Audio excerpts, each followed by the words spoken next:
Welcome to another episode of Get to the Chat Room, where we get together, review movies, and just have fun doing it. So don't forget to like, share, follow, and subscribe for new content. And without further ado, get to the chat room. Okay, and so the 1996 From Dusk Till Dawn is the comparison movie that we did for Vamp, right? And um, so the whole Mayan temple, it's been around for a long time, kind of thing. Salma Hayek playing Centenico, Pandemonium, right? That's a name, right? Um, and the sex machine is Tom Savini, who is a makeup artist. Um, and he's not just a makeup artist. Like Tom Savini is the makeup artist. Um, from the 70s to 80s, he is the go-to guy, and he does a cameo in the 1978 Dawn of the Dead. He's one of the bikers that breaks into the shopping mall, and they raid the shopping mall. But he is the go-to guy for makeup and prosthetics and things like that in the 70s and 80s. So seeing him in From Dusk Till Dawn as Sex Machine was kind of hilarious. So uh, that crotch pistol, right? Um, I'm wondering if the crotch pistol is a nod to Robert Rodriguez, Troublemaker Studios, right? They they did a movie, was it Desperado, with Antonio Banderas, which is a remake of El Mariachi. Um, and he has one of those crotch pistols in the suitcase. Not Desperado. Is it not Desperado? El Mariachi. And yeah, Desperado. Mariachi, yeah. Yeah. And he Yeah, that's part of the Desperado series, I think. right. So in the suitcase, the guitar suitcase, filled with guns, there is a crotch pistol in there. So you kind of, you know what I mean? And not to mention, both of these movies are taking place in Mexico. So Yes. you gotta kind of wonder, was this a nod to, you know, Robert Rodriguez and the Troublemaker guys, Troublemaker Studios, because those guys are a real tight group. Quentin Tarantino, Robert Rodriguez, they work together on movies. Danny Trejo, um, who's the other one? Tom Savini, of course, um, Harvey Keitel, and Cheech Marin. Tight, tight knit group. They work together on a lot of movies. Um, so the From Dusk Till Dawn, like you were saying, it does have that very comical, goofy feeling to it, and because of that, it does in a way kind of pull my rating down. You know what I mean? I was loving this movie, like right up until he says the words, aren't they supposed to burn up or something? And then all of a sudden the entire bar of vampires, start burning up, and they, you know, and then immediately right after following that part, the movie just gets goofy and goofy and goofy and goofy, and it's just like, you know, Sex Machine turns into a giant rat. The I know, that didn't make any sense. That uh, makes no sense. It's like as soon as those words come out of his mouth, it's like, aren't they supposed to burn up or something? And then all of them immediately at the same time just set fire, and the bodies all disappear. And then the movie just got really goofy for me. It got way too goofy. Well, I think what lost me in it is it was almost like so the vampires in Vamp actually were somewhat tough to kill for the they didn't have like what you would consider a typical skill set for a vampire with the quick movements, right? They didn't have the quick movements, so you could actually defend yourself in Vamp, but you had to have weapons. You had to run. It wasn't like you're going to sit there and fight 6 or 7 vampires. You had to move. You had to get out of the way. You needed space, right? Yeah. But you could sort of, aside from them like picking up various people, one arm, whatever, you could at least fight them. And from Dusk Till Dawn, it just seemed like the vampires looked a hell of a lot scarier and looked a hell of a lot more capable, right? But they got chumped out really easy. Yeah. And that's what I thought was really odd, because it's supposed to be, it felt like it was supposed to be more of a serious horror action movie, but then it was like they get starting fighting the vampires, and I'm thinking, okay, the head vampire gets chunked out like nothing. Yeah, it's like, okay, killed with a chandelier. Around how many? Yeah, okay, and then each of the characters, I think the hardest guy to kill was probably Sex Machine, because he turned into that rat or dog or whatever after he, and I don't know, that's where it kind of it started off decent. The pacing was sort of okay, but then it got kind of goofy, and I'm like, what is going on? Like, these are supposed to be vampires. They have a solid system, locking the door behind everyone. There's all these bats come in, and there's hundreds of them in there. Yeah. And they still managed to somewhat survive. More of them died, which, was a little bit more realistic with regards to what would actually happen if you tried to go through a mob of vampires, right? But it just seemed like they were, like they're fighting them off. It's just George Clooney's character, Julia Lewis and Harvey Keitel, the 3 main characters in the movie that are left before Harvey Keitel turns, right? Yeah. Him and his son get killed, and it's like, okay, so they're all really like they arm themselves enough to go from a back corner all the way to the front, and actually not really have an escape plan because they still couldn't get out. Yeah. They basically are intending on going out to the bar to kill every vampire is what their intentions appear to be. And I'm like, okay, that's not, And then what the hell was that thing that he was using? The steak machine? What the hell was that? Again. How does that help you? I don't understand that. Like, how does that? It's heavier than if you were just to grab a 2x4 and stab people or a spear. I'm thinking, why would you have a motorized spear that's so heavy you can't even aim it? That thing was the Sex Machine. Like, that was the Sex Machine 2000. Yeah. From Naked Gun. From Naked Gun. No. From Top Secret. Val Kilmer. Okay. Yeah. Check that out after. Remember? Okay, yeah. Yeah, yep. All right, let's keep it kid friendly. Oh my god. But Keep it kid friendly. let's keep it kid friendly. Yes. Kid friendly. Oh my gosh. Yeah.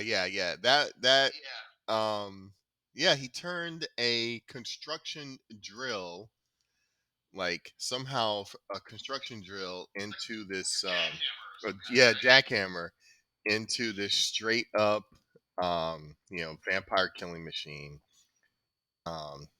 which like you said, um the movie just got like way left field, way way goofy, and that was one of the things that just really brought my score down.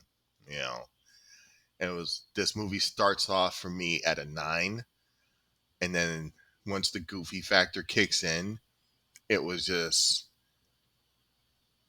Yeah. I'm down to like a 6, teetering on a 5 kind of thing.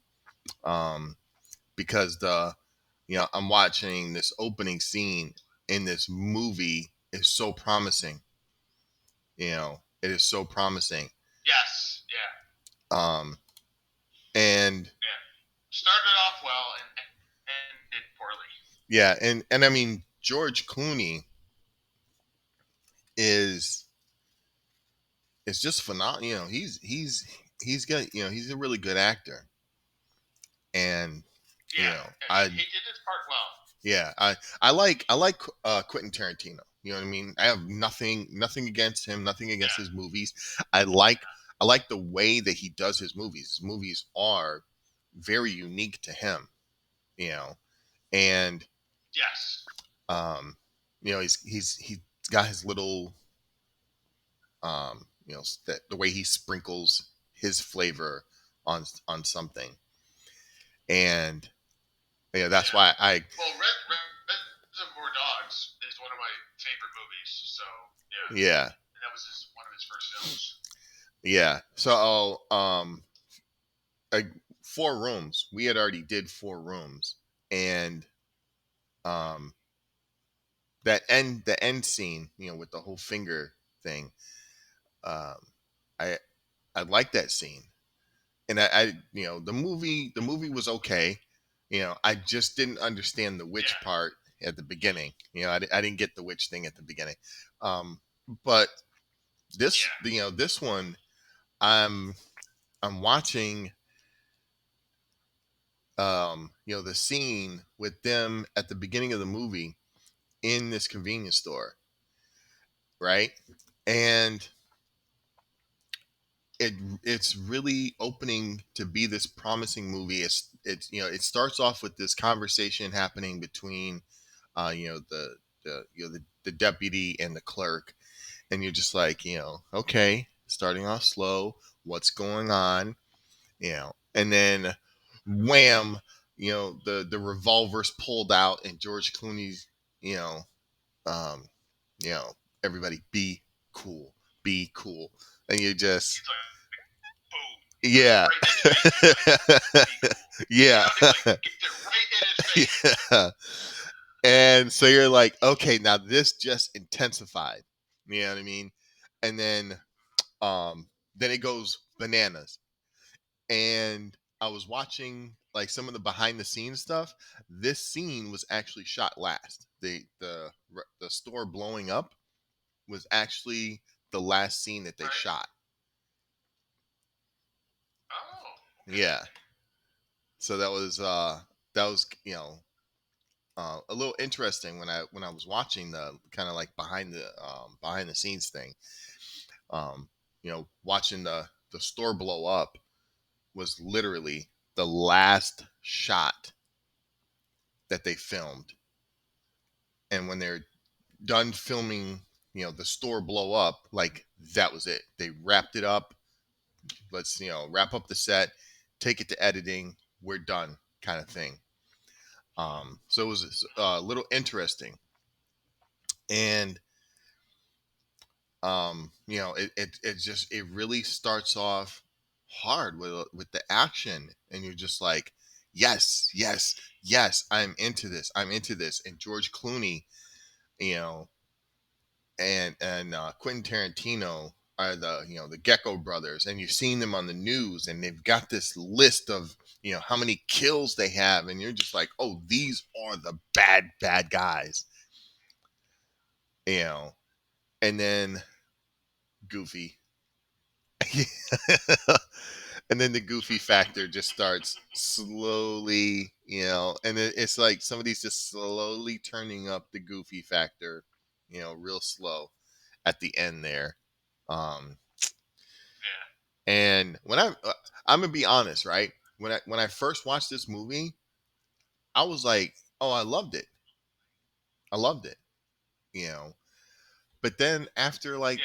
the third or the fourth time, and you come back and you watch it again, and you're just like, okay, I don't like the rat, you know. I don't like. Well, I think what's interesting is that when you watch the movie, like I've only watched it a handful of times, so this is probably my third run of it. Maybe, yeah, probably third run. Um, it could be my fourth, but I mean, obviously when it came out in the '90s, I probably watched it more, right? Yeah, But thinking about it, it's been a while, but it's weird because the movie plays out very well up until what I think Quentin was hoping to be the best part of the movie. So they get it's almost like once they get to Mexico and they get to the bar, and it starts off with some heavy profanity, from Cheech Marin, just delivering, the P word over and over. And over. It's like, oh my gosh, I get it. no, you don't. Went to a strip club, I get it. And he's going over and over, and then George Clooney punches him, and I was like, you know what, you should have done that because I would have totally done that. I know he touched you, but at the same time, I would have just punched him because I was like, dude, stop telling me what you're gonna get at this. I get it.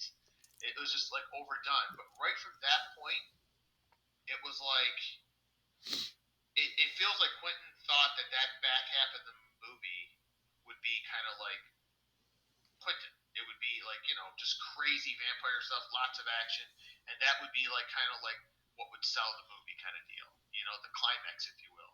Yeah. But I actually liked the movie like you. I liked the movie up until they get to the bar. I was teetering around 9. It was well paced. Right. Clooney and Quentin did an awesome. Harvey Keitel, they all acted very well. Their performances were excellent. Yeah. Right. And I would even give it to Harvey Keitel when they get in the bar, right? And he's like, "I'm a trucker," Oh yeah, that scene, the edit, right? yeah. Yeah, that scene, yeah. I was like, okay, that was pretty good. And then I was like, oh man. And then as soon as the vampires started coming, it was almost like it became the worst part of the movie. It was like they got killed so incredibly easy, and then the ridiculousness of action movies where they never have to reload. I'm okay. It's like George has his gun only has 6 rounds, so yeah, he's fired more than 6. And I know they show him reloading. Yeah. But if you watch the movie and think about how many times he actually reloaded, and then look at how many times he fires his gun. Oh, he only reloaded like 4 times. But he killed about a good 60, 70 vampires. I'm like, wow, that's a serious 45, man. I'm like, that must be a special 45. Yeah, he killed about 70 vampires and only reloaded 4 times in the entire movie. Yeah. And the old preacher's shotgun was pretty impressive there too. I was like, I must have been chained for at least 20 loads on that sucker. I was like, all right. And then when he sticks it into the guy's gut and uses the gut to to reload the shotgun like just grab him and bite him. Yeah, that's yeah. So, And that's where I'm like, okay, this is just getting too far back. And then what was up with the mariachi band just blowing up? Like I didn't understand that. Like why didn't they just? Remember they look back at the band and they go, all right, well, there's a couple vampires left. We got to kill them. And then they just blow up. I didn't understand what happened there. I didn't get it either. That was a rock and roll suicide. It was just, you're not going to take my life. I'm going to kill us. And who has that button standing by waiting to blow? I know. How did you blow yourselves up? Like the entire band just blew themselves up. How? Like who has that button standing by? And if you have to have a self-destruct button standing by, like I mean, How just bad are you as musicians? yeah, you guys as mariachis, they had a self-destruct button standing by. Like I was like, what is going on here? Like I said, man, that once that vampire thing died, it was just like that's when it really just got bad. You know, that's when it really just got bad. So I mean, I will say that you can relate to, you can definitely relate to Seth, George Clooney's character, and Keith. The comparison between the two, right? AJ is like a brother to Keith and Vamp, and obviously Jake or not Jacob, Richard was Seth's brother, right? yeah, And he loses his brother, becomes a vampire. So you see those similarities. But I thought it was really, I mean, George Clooney definitely did a very good job in this movie in his performance. I like when he leaves though. That did leave me satisfied when he left. He punches Cheech Marin's character, Carlos, I think his name is, who's yeah, waiting for him. He punches him in the face. He's like, what the hell is that for? He's like, no, why would you choose this place? What the hell's going on? I lost my brother. He went through like a hellish night. This girl lost her family, and yeah, that was kind of like you felt his anger. You know, I didn't understand why Cheech. I mean, I know why because Cheech Marin he's a great actor. Right? He's funny, right? He's a funny character. yeah. But I just thought it was interesting how he played so many characters in the movie. Like, and they didn't change his look all that much. Right. Yeah. So, you're like, okay, he plays the border patrol guy. He plays the host to the Titty Twister, and then he plays the guy who he's brokering the deal with. Yeah, Carlos at the end. Yeah, three times kind of thing. Yep. Yeah. So yeah, I found that to be a little whimsical. Yeah. A little whimsical. Yeah. Mm-hmm. Um. Yeah. So yeah. But it was a way to keep him in the movie, Yeah, and I like all these people that were in this movie. Um, Selma Hayek. What can you say? Like even today, like she is still beautiful. Yeah, I'm jonesing. Yeah, I'm having a moment.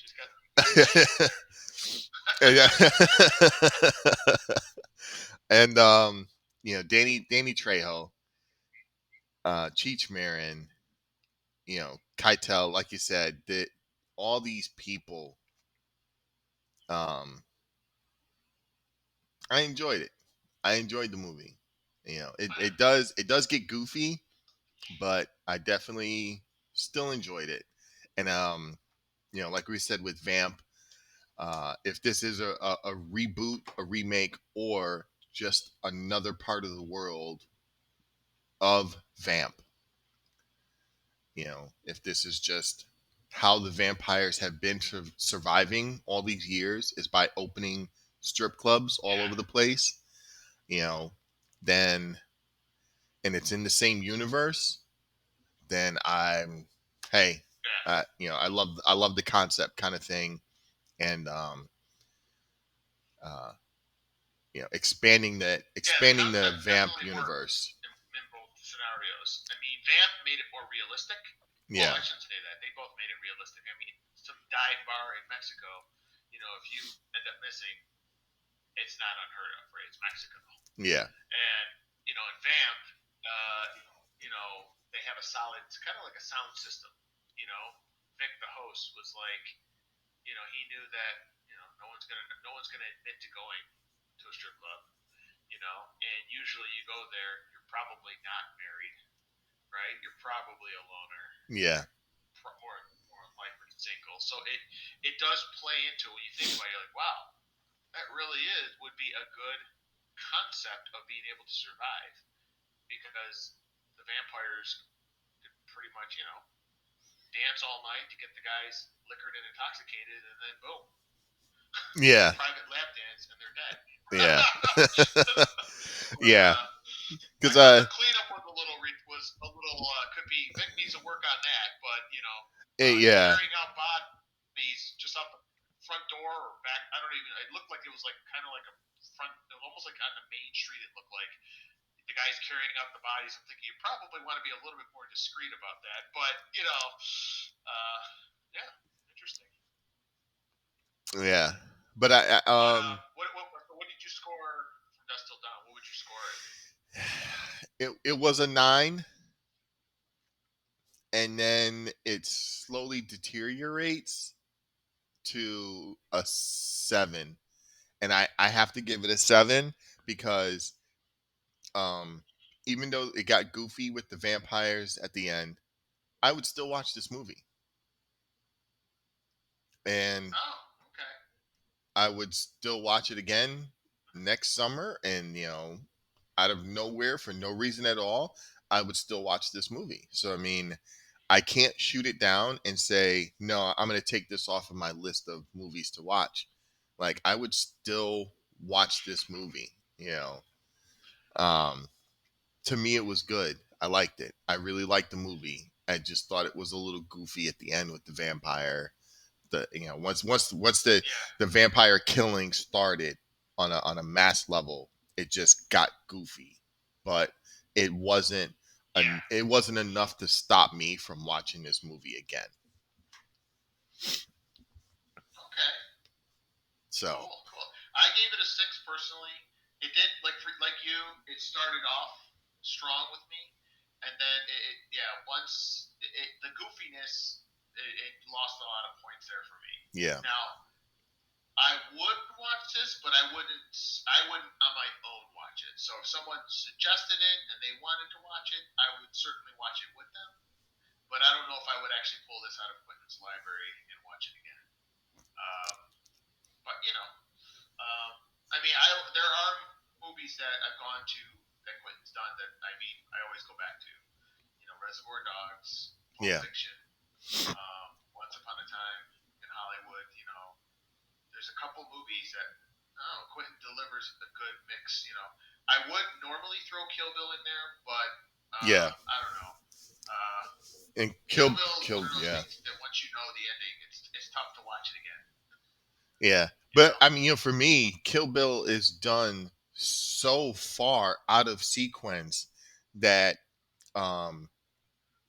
it's I would watch it again and again and again. Like that, to me, Kill Bill is my favorite Quentin Tarantino movie.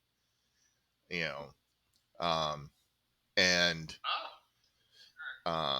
when it comes to the Troublemakers, that group of guys, Desperado and El Mariachi, the first one, they kind of run neck and neck. I love their style of action, and I think that's why I like the beginning of From Dusk Till Dawn. So yeah, so 6 for you, 7 for me. All right, that's going to wrap up another episode of Get to the Chat Room. So in the meantime and in between time, keep watching